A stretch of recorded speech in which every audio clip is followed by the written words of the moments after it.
Welcome back, ladies and gentlemen. It feels good to be on air today. It feels good to be horizontal. Got out of ICU late last night and here in studio with my good friend Shawn Oddo, the owner of Valhalla Training Grounds. And anyone who knows the gym life and knows about being hardcore has to know about Valhalla. If you haven't heard about it, it's the best damn gym in Louisiana, hands down. Shawn knows I always pick with him when he's ready to open in Baton Rouge, because I want one closer to my house so I could go every day, and I would cancel all of my other gym memberships combined just to join and be there full time. So Shawn, man, I welcome you to the show, and thanks for making the drive in to be here with me. Yeah, no, I appreciate it. Thank you, man. Thank you for having me. So you've been open for how long now at Valhalla? It'll be 5 years in May. Okay. Mm-hmm. Awesome. And just before we got on the air, some exciting news you were mentioning to me. People may not know you looking at expanding. Yes, we'll be expanding this year. Not certain exactly the time frame yet, but we will be moving into a bigger space. That's huge news. I'm glad. I always applaud when I see my friends succeeding and their businesses thriving and people doing well. So proud of you, man. Kudos to you. Thank you, dude. Yeah, it's real easy to kind of get lost in the process, especially when you're somebody business minded like we are. It's kind of hard to stop and look back at how far you come, because you're always looking forward to what you want to do and that kind of stuff. But yeah, I got to tell myself it's like only been 5 years, and we're still growing. We're growing every year, so yeah, it's been awesome. If you're growing, that's a good thing, man. Like I say, if a business isn't growing, it's dying. That's it. So that's it. If you're growing, and you're growing during some of the most catastrophic times to be a business owner, COVID was a death sentence to a lot of gyms out there, a lot of restaurants. Now, tell me, during COVID, how did you guys make it through that and manage to still grow during that period? Yeah, I mean, I didn't close. I closed to the public. We didn't allow any guests. I just had existing members train. Everybody made sure to wipe everything down, clean everything off. Because of the people I cater to, I have a lot of professional athletes there. I have a lot of serious competitors. So some of them that's how they make their livelihood, training. So I wasn't even remotely about to take that away from them. Yeah. So yeah, we stayed open, and I let the existing members do their thing. No one got sick. Everybody was fine with everything. Everybody made sure they were cleaning up, sanitizing everything. And we just pressed on as normal. Now, we didn't really grow during that time, but when word got out that we didn't close, and that because that's always been my thing, is to take care of the members. I think that definitely kind of made a huge statement about it, especially some of the corporate gyms that closed down and were still charging people and didn't really care about their members or any of that stuff. It speaks volumes to you, the culture there, and like you said, the ability for people to still come work out during that shutdown. There was only one gym in Baton Rouge like yours that had the balls to stand up and say we're staying open, and I thought that was huge. You guys were two of the only gyms that I went to that whole year, because of course it was, even though it was a further drive, I was like, man, I love these guys. Yeah. I mean, it was a hard time. So everybody, people weren't working, people were worried about money. Everyone was stressed out about, the future and what was going to happen. So, and training and exercising is therapeutic. It's stress relief for a lot of people. So, I mean, like I said, I wasn't even remotely about to take that away from everybody, especially with everything going on. Yeah. I mean, people had enough stuff going on. They didn't need to lose whatever little bit of therapy or stress relief they could have possibly had left. Exactly. I'm big on, if you're that paranoid, stay home. Yeah. That's basically that's still my philosophy this year. Yep. It's probably not politically correct or something that would go over real well in my corporate settings I'm in a lot of times, but it's the truth. If you're that nervous or that worried to walk outside or walk in a store or walk in a gym, maybe you just need to stay home. Yeah, and I completely agree. And I don't, I understand that what's going on scares a lot of people, and that's fine. I mean, that's totally fine. But I'm of the same mindset. I mean, if you're that scared of it, if you really are concerned about your life, your health that much, I mean, yeah, the safest possible thing that you can do is stay home. I mean, absolutely. So your philosophy at Valhalla, and anyone that doesn't know I mean, the gym, it speaks to that Spartan, that Valhalla, that ancient Roman type of Greek mindset of hardcore, warrior mindset. Everything Sure. I see you post, and when I see the things you guys talk about, it's always that philosophy that I always say is dead in America. It's Sadly dying in corporate America. We're always focused on the less than 1% whose feelings get hurt by something insensitive being said or what have you. But your hardcore philosophy, where did that come from, and then how did you translate that into the culture and the environment there at Valhalla? I mean, I was, I'm 39, so I was kind of, my grandparents and parents and stuff like that still kind of came from that very old school era. I had a very, very, very tough childhood where it was instilled in me very early, where really by myself, where if I want anything, if I want to achieve anything, no one's going to help me. I'm going to have to do it myself. Yeah. And that's, people don't want to hear it. Everything portrayed nowadays with social media is that life is supposed to be perfect and easy, and you're supposed to have all these good joy feelings all the time. And the problem is that's just not what life is. I mean, anything you want in life, anything you want to attain in life, you're going to have to work for. You're going to have to get uncomfortable. It's going to suck. It's going to be hard. I mean, it's just part of it. I mean, it's just part of it. So I've been in the fitness industry since, I started working out when I was 13. I started working in the fitness industry in 2001. I've seen it. I've seen it all. I've been around it all. I mean, if whatever you want to achieve fitness wise, okay, it's going to boil down to the work you put in and the environment you're in. So, I talk a lot and I talk down a lot about corporate fitness and all of that stuff because everybody's looking for the easy way out. They want the quick way out, and it doesn't work. So they go to the next easy thing. They try to go to the next quick thing, and it doesn't work. And there's no fad diet. Like those fad diets, those crash diets, the magic pills to lose 30 pounds in 30 days. No. If you lose 30 pounds in 30 days, you're probably going to gain 20 of it back when you start doing anything normal afterwards. Absolutely. And I'm some people think that I'm not politically correct, or I'm pretty harsh or too rough around the edges, and I told you, you're gonna have to bear with me to try and find my words, because this is hard, because I can't curse on the radio. So. Look, my dad, I joked before the show, I told you, my dad, shout out to Pops there in heaven, is he's straight from the Bronx, New York, 100% Italian. Yeah. So F word was like a household noun, verb, adjective, adverb. So believe me, it's hard when I get going on the show. Absolutely. I joke with Charles sometimes, and I got a tape or something. Yeah, I'm like searching for my words. Yeah, right I get passionate like you about something I believe in, and I'm like, this is effing awesome. So I get it. So you got these people. I've seen it. I've seen it for 20-something years. You got these people trying something. They're not getting where they want to do, and so they want to try this and they want to try that, and it's like, look, you have to get uncomfortable, you have to suffer, you have to work. And that was the whole thing around Valhalla, is I want a place where people can come and achieve the results that they want, where they don't need personal trainers, and they don't need to get on nutrition diets, where they don't need to get on fad diets. They can literally be in an environment surrounded by other people that are like-minded, that are putting in the work, that is going to make them want to work harder than they do. It's going to make them want to push harder than they do, and they're going to get results on their own. Yeah.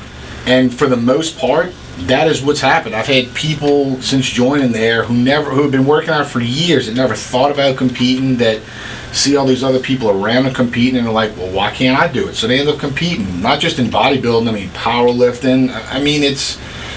I really can't stress enough the importance of the environment that you put yourself into. And it is not, look, it's not a shock that people in crappy environments are not getting where they want to be. They want to blame everything else but themselves. I'm like, look, it's on you. You're choosing to be this environment. Yeah. You're choosing to be around lesser people. You are the reason you're not getting where you want to be. Try something different. Do something different. Yeah. You're a result of the 5 people you most associate with. Sure. 100%. You're a combination of that. So if your circle is problematic, negative, unhealthy, not financially fit, then more than likely you're going to be that 100%. 5th person in that circle. Yep. 100%. You talk about getting uncomfortable and raising your level of performance. Just being there, the couple times, I'll tell this one story before we go to break. I was training legs, and this is a couple years ago before I was probably right after a competition. My knees were aching because I got both knees redone. And I'm squatting 315, I'm doing a few sets, and I told my buddy I'm just going light today because my knees are hurting. And I was at your gym, and everyone in the power room, dude, they're dropping 600-pound deadlifts, and they're crushing it. And it's just contagious. And my buddy comes back in the room, and I got 405 on there, and I'm doing squats, and I'm like, dude, spot me. I was like, I got to get at least one good set of 10 on 405. And he's like, I thought you were going to light today. I was like, dude, look around. I was like, we got to step, and it was just the atmosphere and the energy, was contagious, and it had me training harder just being there. And that was the point. Exactly what I love about it. So you guys stay tuned. We're going to be talking more about culture, energy, fitness with my good friend Shawn Oddo from Valhalla Trains Grounds. Stay tuned for more financial fitness.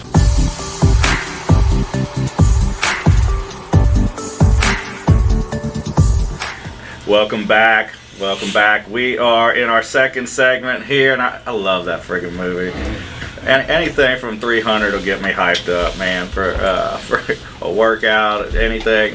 We did a cut from that in one of my bodybuilding shows, like leading into the music and all. So those are war movies. Yeah, I love all those, man, and like everything you do at Valhalla just resonates with me. Being kind of a history nerd, I loved all that stuff. And I love all those warrior cultures. I do too, and I just think, I watch us as a society, and I watch what we're doing in this country, and it's no wonder people come here from other countries, make millions of dollars, and then go home and retire well. Sure. Yeah, absolutely. Whereas, like we talked about, I want to get to a quote I saw on the wall there before, above the dumbbells. It kind of made me think of Fight Club, like you're not a special snowflake, but I love the you are not special quote on the wall above the dumbbells. Yeah, what made you put that there? Tell us about that. Well, I guess what resonates with me with that is competing in bodybuilding for so long. You would have guys go on stage, competitors go on stage who didn't even really look that great. They'd come off stage and all their friends are like, oh man, you look great, or you killed it, or you this and that. And I'm like, I believe that kind of feedback, I don't feel gets anybody better. No, man. So you sitting here saying, oh man, you're awesome. Well, that's not telling me what I need to improve on. Especially when you're not awesome. Exactly. But even when you are awesome, that's still not helping you get more level awesome. up or even better. So that was the whole thing. Is like, no, like you're not good enough. You're not special. You're not good enough. Like, and that the whole quote says, you're not special. Keep working. Yeah. And because that's what it is. You're not like wherever you there is no apex. There is no climax. So wherever you think you're on top, keep working because you're not. There's always somebody better. There's always somebody willing to outwork you. No matter what, you can always achieve more. So no, you're never done. I like the keep working. You're not special, keep working. That was something that I learned way too late in my career and in business, and I always like good athletes, great people like yourself who've owned businesses, who've done big things on the show, and I always try to translate this to people in any walk of life. Because I try to say my show, try to speak to everybody, how they can use this in their personal life and business. I was watching something on the way up here, and 3 things that most millionaires do that average people don't do. One of the 3 things that they do is they go to the gym 4 or 5 times a week for at least 30 minutes. And what I learned in my career, like you said, you're not special, keep working. When I got to where I was making 100,000 or 200,000, whatever that number was that I put in my mind I wanted to get to, all I found out was it doesn't get easier. If you want to keep progressing. Same thing.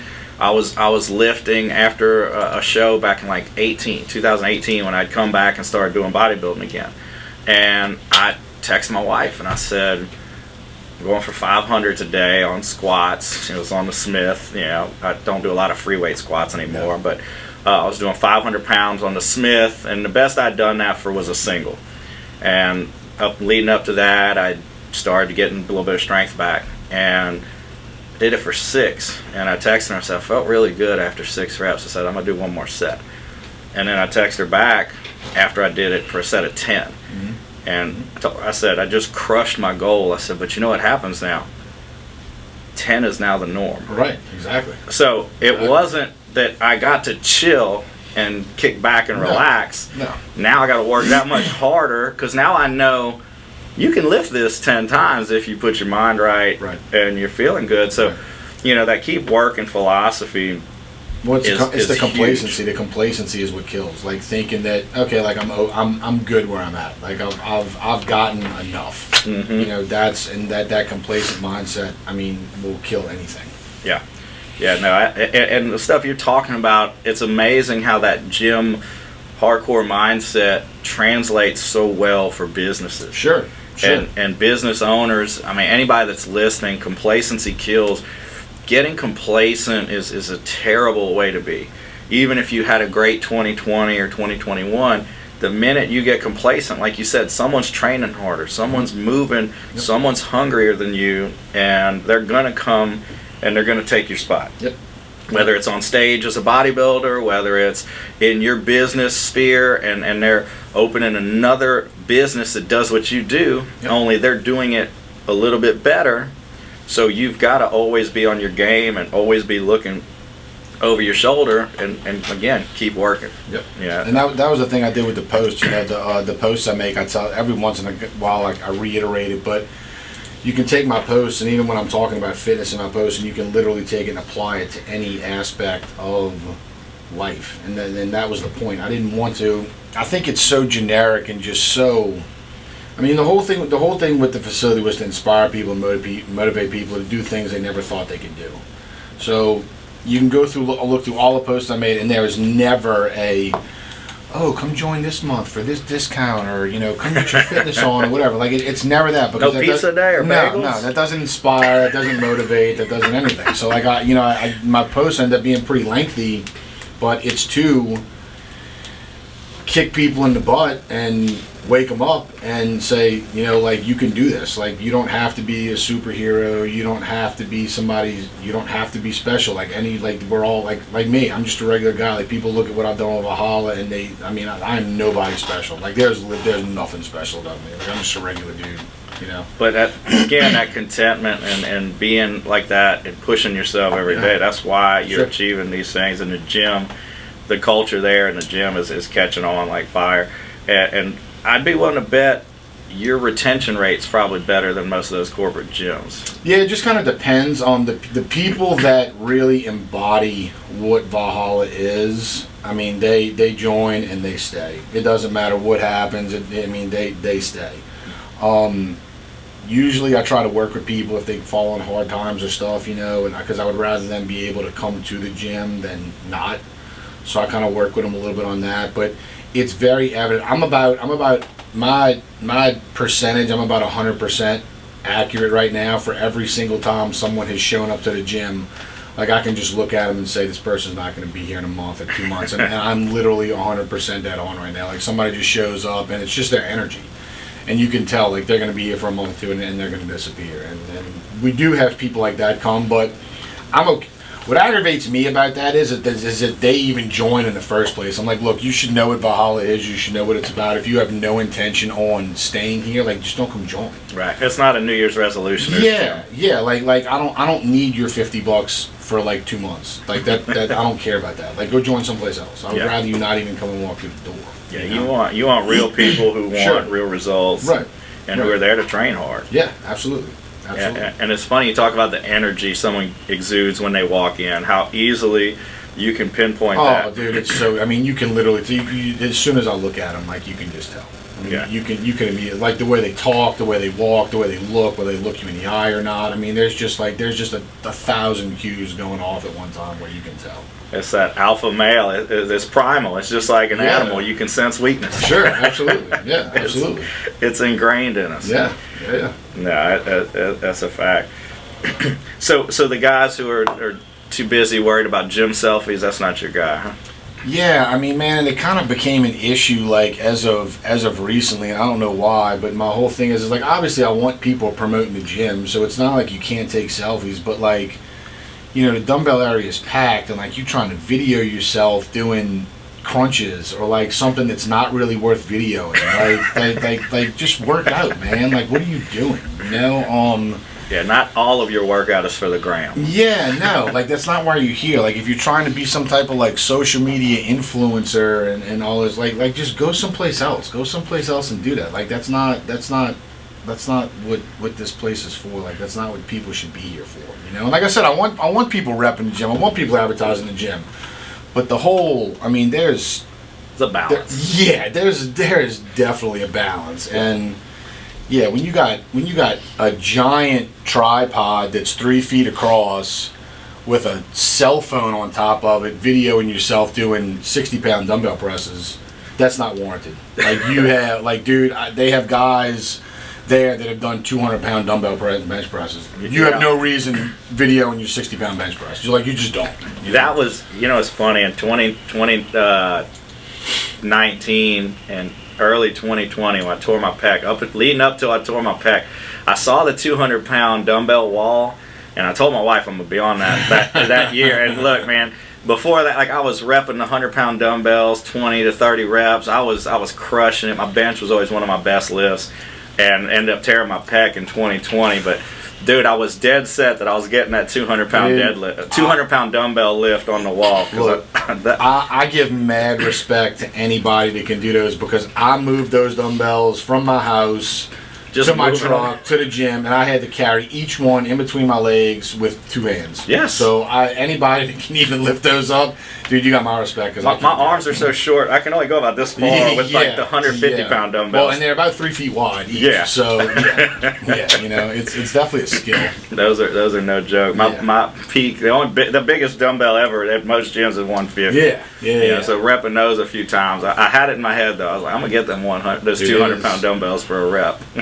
It's a task, man. It's pretty intense. So you guys have some amazing people there at the gym. We're going to come back after this short commercial break, talk more about Valhalla and the mindset and the things that make it the best gym in Louisiana, and I think one of the best gyms in America. So you guys stay tuned.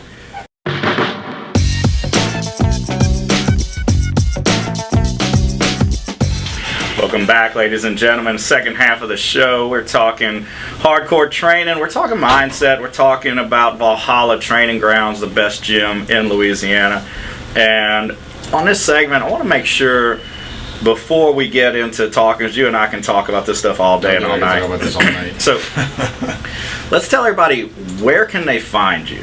Who's listening tonight? Yeah, so we're on 5700 Citrus Boulevard in Elmwood, right across the street from the big Coca-Cola factory. Kind of like in the center, in between, Metairie, New Orleans, Kenner, kind of like in the center, all of that. And then Shawn Oddo on Facebook. Yeah, on Facebook I got Valhalla Trains Grounds in parentheses after, and then on Instagram it's Train for Valhalla.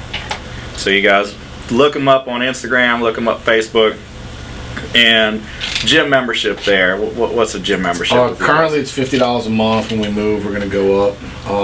But right now it's $50. It's like $54.38, I think, after tax. Will people who are members now be grandfathered in? Yeah, they'll be grandfathered in. Yeah, so that's no initiation fee, no cancellation fee. Your first card's free, because the focus is not money. So, and I've worked at other gyms, and that's all just crap fees that they stick in there. I used to always hate the sign-up fee. That to me was always the biggest BS. I mean, look, I could tell you right now, okay, I buy these key fobs, all right, I literally pay $1 something for each of them. I mean, so when you go join somewhere and they say it's $25, $30 per card, just to let you know, they're probably buying them in a higher quantity than I am, so they're probably paying less than $1 exactly. Just to let y'all know. So the little inside secrets of the business. Exactly.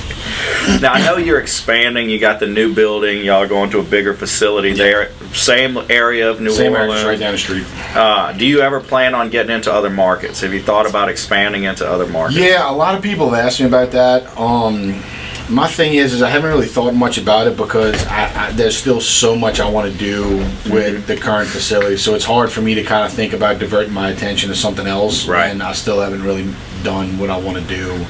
No, here. There's been a huge interest for it. It's not something that I'm ruling out. But like I said, I'm kind of just diverting all my energy and attention to, especially going to the new spot. Well, and the key, you've built something amazing and unique, and you have a unparalleled culture there. So you don't want to water that down. No, absolutely not. So absolutely when you keeping that same that would be the key. Culture is critical, because I'll tell you a funny story, man. My friend used to own most of the Anytime Fitness franchises when they first came to Louisiana, and he was sponsoring me 06, 07, 08 when I was competing, and I went to an Anytime Fitness that had just opened in Baton Rouge, and I literally was wearing an Anytime Fitness wife beater that he had sewn and made for me for when I was training. And I got told by the owner of the Anytime Fitness that time on Coursey Boulevard that I had to leave because I was wearing a tank top. Right. And I said, "Sir, it's Anytime Fitness tank top, and I'm looking at y'all sell that and I'm sponsored by Anytime Fitness. I'm getting ready to compete, and what gym doesn't allow someone to wear a tank top? And secondly, I'm looking at 5 females on the treadmills and on the ellipticals wearing tank tops." Oh, sure. And he said, "This is a soft fitness facility."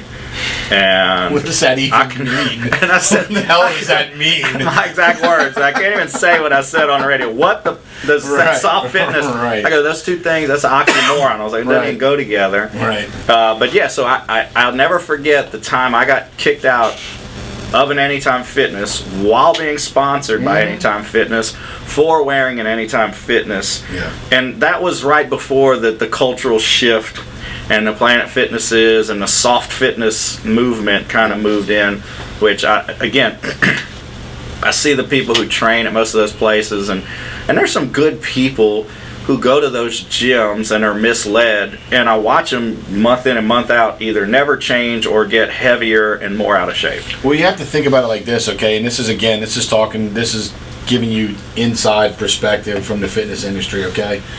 These corporate facilities are going to hire trainers that just got out of school, that just got certified, that aren't really well versed in the training industry, okay, to where they're going to pay them a minimal amount of money. So they're not, these aren't good trainers. I mean, typically when you go to a private gym, it's typically like a 60-40 split, at least where the trainer gets 60. That's at least when I was training. And the more clients you had, that percentage split would change. But I mean, that's how you get good trainers in there, because they're getting paid. They need the bulk of the money. Yeah. Right, exactly. You're not going to have, corporate fitness is all about them making money. They're not going to pay their trainers any substantial amount of money to where they're going to get good trainers there. Yeah. I mean, I was, I made a post, I think it was last week, where I talk about all the money I leave on the table, because it's not about money for me. But I mean, I was a full-time personal trainer for 18 years. I mean, the few trainers that I have at the gym, all they owe me is $5 a session. They can charge whatever. If they can get $100 a session, that's huge. Great. They owe me $5. Like, it doesn't matter. Their clients don't have to be members, because I mean, these guys have to make a living. And I mean, them pay me $5. I mean, that's $5 in my pocket. I don't even have to do anything. So your trainers can bring clients in who aren't even gym members. Correct. And they're not giving up 40, 50, 60, 50% of their... They're giving up $5 and they can charge whatever they want to. Whatever rates they want to charge, that's on them. Yeah, dude, that's huge. I mean, I think just from a trainer or anybody in that sphere listening to that, hearing that, like, their ears should perk up. Oh, yeah. Maybe I'm training at the wrong gym. Well, yeah, I mean, like I said, I know what it's like to be a trainer and to try and make a living. So I'm very, very sensitive to that. So, how many trainers do you guys have that train clients there? Pretty much all the trainers I have are members. I don't really let like just anybody come and train. Yeah, so I've probably got about 5. Yeah. All of them are either competitors or actively involved in the fitness industry. So they're not just book smart; they're practical smart. Yeah. And having a facility like that to be able to train your clients at, where we have such a diverse amount of equipment, it just benefits the client that much more. I used to drive to do legs there just because of some of the equipment you had that no other gym here has. I would go to New Orleans for leg day with Paige Russell, if he's listening, a good friend of mine. Oh yeah, Paige comes out a lot. Yeah, we would make that drive on leg day on the weekends just because there was equipment there and exercises, because Paige and I both share bad knees. Right. So being able to do something besides squats and still really hit the legs and get a killer workout was huge. Wait till you see all the extra leg equipment I'm adding. Oh man, that's awesome. I'll be down there every weekend. So when you guys started Valhalla, was it just you? Who else was the brains in putting this together? Like, it was literally just me. I had wanted to open a gym since I was 16, but like I said, I grew up in an environment that was not very supportive to all the stuff I wanted to do. So once I kind of got into my 30s, a switch just kind of flipped where I was like, look, I'm gonna do whatever I want to do. I was like, I've been wanting to do this for however long. I didn't really have any money. I had probably like $30,000 in savings, and I used all of that for like down payments for insurance and equipment and down payment for rent and all of that stuff. Yeah. And I literally it took me 3 years from the time I decided I was going to open it till the time the doors opened. It took me 3 years of basically I was working a full-time job. I would come home, I'd go train. I'd get done training, I'd come home, and I would literally just work on it every night, like thinking about all the details and all the rules and what I wanted to do and the ins and outs. And most people, that's why they fail at fitness, that's why they fail in business, that's why they fail at everything, and they don't realize failure is not a bad thing. No, that's how you learn. Exactly. Most people would give up 3 years before seeing the fruits of your labor and before seeing something develop. It's too long. We talked about like the younger generation and how weak-minded and how you can see that when they walk in the door.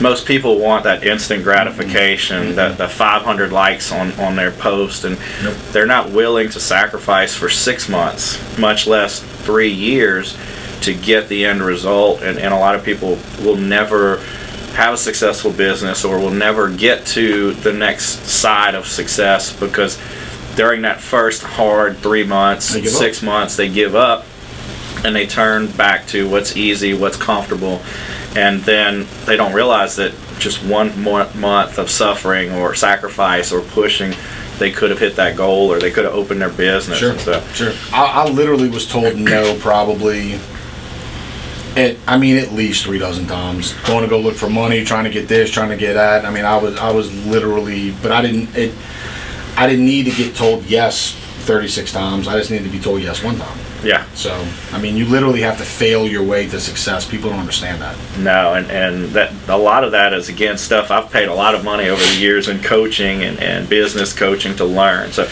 you guys are getting some great information here. Stay tuned for our final segment.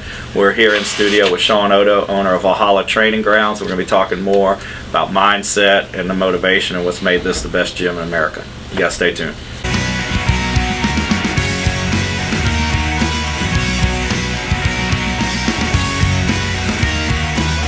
Welcome back, Financial Fitness. We're in the final segment here. It's been a great show, and I love great guests on my show because it just makes it easy to host, and the time flies.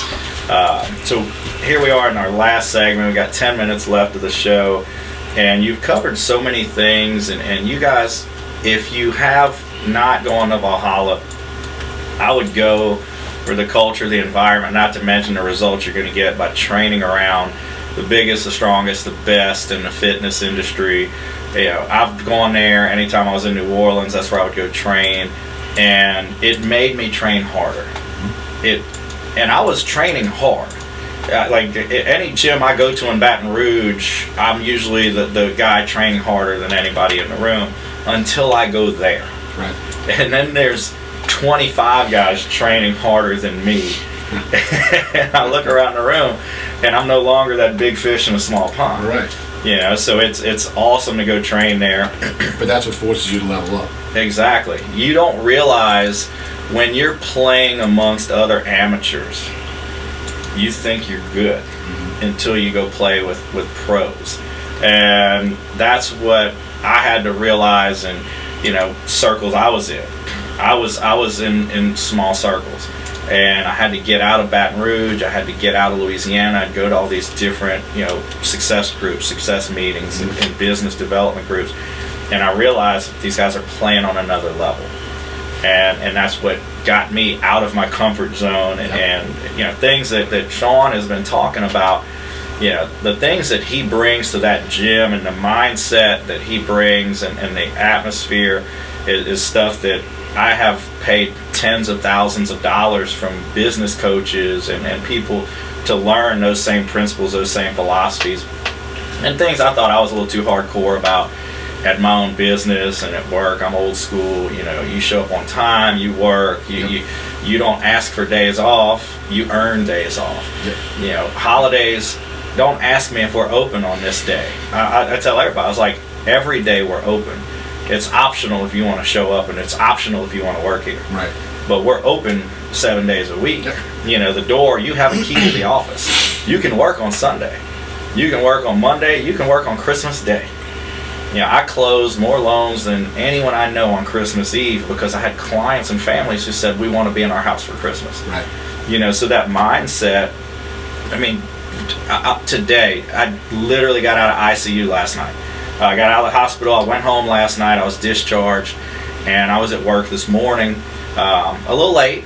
I'll confess, I got to work late this morning, but I had countless people tell me, what are you doing here, B? You need to relax, B. B, are you doing your radio show tonight? Why don't you call in? You don't. And all I kept seeing in my mind, and I might even make a post about it, I like the Brad Pitt from Troy, and that's why no one will remember your name. That's exactly right. That's exactly right. I'm that hardcore guy in the business world and in mind and talk, and when I teach my kids. I always talk about my kids because one's a football state champion, the other one's a world champion in jiu-jitsu at the age of 9, but they got the work ethic at a young age. That they know, and not because they're the best athletes. Look at I'm not the tallest, biggest guy in the room, but my little boy, he's the best athlete because he outworks everybody else.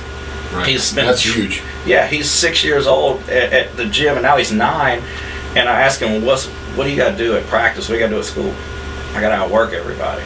I got to be the best one in there every day. And I was like, well, what about practice? He says, we go just as hard in practice as we do in the game or in the gym and in the fights. Because I told him, I said, every day on practice, I said, you practice like you fight. For the game, right. You're practicing for the game. Yeah, you're practicing for that event. He's got a tournament this weekend. And so I was like, hey, go hard. I said, send me some video. I said, Dad's got to do his radio show. I was like, but I want to see you smashing in there today. Yep. And you give it your all until Thursday, and then we'll take off Friday and go in for Saturday to go kill. Yep. And, having that mindset is huge. So, again, before you opened your gym, is there any advice you wish you'd been given or someone had given you that would have been helpful now that you've been open 5 years and looking back? Really, honestly, the biggest thing that hurt me was, so when I opened the gym, I literally went all in. Every ounce of energy I had went to the gym, which was great for the gym, but it was horrible for my personal life. I totally detached from myself. I detached from my morals, my values. It ended up costing me my marriage. I did dumb things that I've never done before. Just because I had no balance in my life. I literally went 1,000% in, blinders on, in the business, which was great for the business, but that wasn't everything in my life. I was married, I had a great family, and I lost all that because I lost touch with myself. I got into a very, very dark place just because I wasn't devoting any time to myself. It was just business. So that was something that I wish I kind of took more serious, was to just have a little bit more balance. Not to maybe not go in as hard with the gym, but just it wouldn't have slowed the gym down any for me to take a Saturday and Sunday and spend it with my family. That wouldn't have hurt. Or take some time and still give time to me and focus on me and myself. That wouldn't have kept the gym from going forward. So that was probably the hardest lesson that I learned. But again, the lessons come from failure. Yeah. So now, having gone through all that, the one thing that I make sure that I have in my life right now is balance. Yeah. I don't have a lot of billionaire friends. I've got one billionaire friend. We were together, and he's recently divorced. Mm-hmm. And he'd been married a long time. His business, he didn't have to go that hard.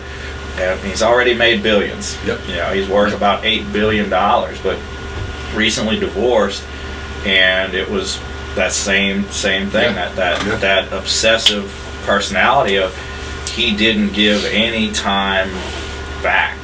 And you know, I had a business coach, if he's listening, he's been on the show, Brian Moses, and one of the first things he made me do as we got to know each other, he'd make me schedule a vacation for next year. Yep.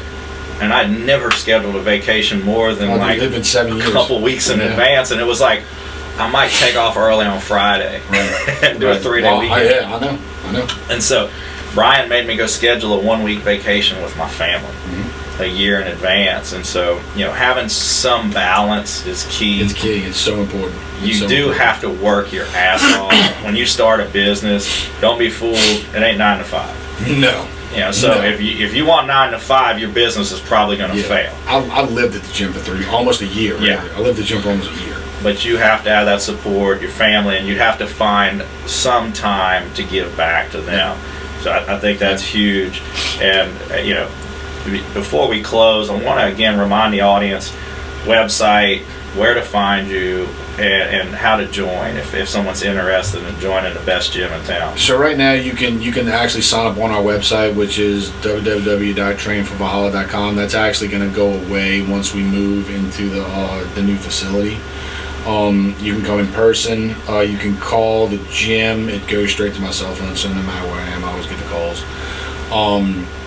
Facebook, it's Shawn Oddo with Valhalla Trains Grounds in parentheses, and Instagram is Train for Valhalla. So Train for Valhalla. Just remember that, if nothing else. Yep. Best gym, hands down. Guys, you want to raise your level in business. Like I said before, I was listening to something on the way here, and 3 things most millionaires do that other people don't do. And number 1 on that list was they go to the gym 4 times a week minimum, for a minimum of 30 minutes of cardiovascular or weight training activity. And so fitness is key to your success. It's key to your health. Well, it's discipline. And those are the 2 things that we always preach on financial fitness. So thank you, Shawn, for being on the show. Yeah, thank you for having me, dude. And thank you guys for tuning in.